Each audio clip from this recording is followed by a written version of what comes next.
আমরা ভাবি সরকারি বোধহয় রাষ্ট্র, সরকার রাষ্ট্র নয়। রাষ্ট্রের যারা কর্মচারী তারা সরকারের কর্মচারী না, তারা রাষ্ট্রের কর্মচারী। কিন্তু আমরা জনগণকে বোঝানো হচ্ছে যে ওরা সরকারের কর্মচারী। ফলে যারা রাষ্ট্রের কর্মচারী তারা সরকারের কর্মচারী হিসেবে আচরণ করে, কিন্তু তা হবে না। কারণ তাদের বড় দায়িত্ব হচ্ছে রাষ্ট্রের সার্বভৌমত্ব রক্ষা করা, রাষ্ট্রের মানুষের সুবিধা অসুবিধা দেখা। পুলিশ কখনোই সরকারের কর্মচারী না, সে রাষ্ট্রের কর্মচারী। এবং তার কাজ না মানুষকে মেরে ফেলা।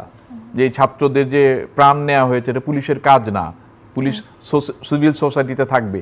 এইটা রাজনৈতিক সরকারগুলো নষ্ট করে ফেলেছে। আরেকটা বিষয় হচ্ছে এই যে শব্দটা আপনি বললেন, আমিও বললাম, হয়তো উনিও বলবেন, যে যারা ক্ষমতায় যায়, কেউ ক্ষমতায় যায় না। আমরা একটা ভুল শব্দ প্রয়োগ করি। আমার কাছে যেরকম মনে হয় যে রাষ্ট্র সংস্কারের প্রথম দুইটা কাজ করা উচিত।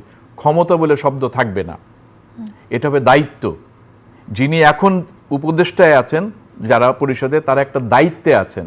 আমি যখন নির্বাচিত করব কাউকে 5 বছরের জন্য, তারা সরকার পরিচালনার দায়িত্বে যাবেন।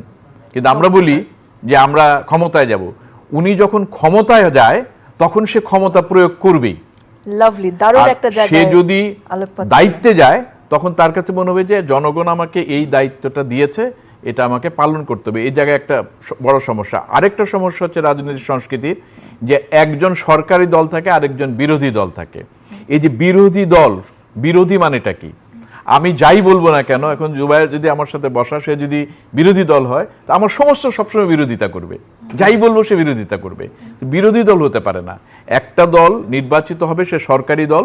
আরেক দল নির্বাচিত হয় নাই, সে হচ্ছে বেসরকারি দল। অর্থাৎ সরকার গঠন করবে একজন, বেসরকারি দল তারাও একটা গঠন করবে, যেটা ছায়া মন্ত্রিসভা হবে, যে আমি থাকলে আমি কি করব। এইটা হচ্ছে রাজনৈতিক সংস্কৃতি। এই সংস্কৃতির চর্চা 90 থেকে আজ পর্যন্ত আমরা করিনি।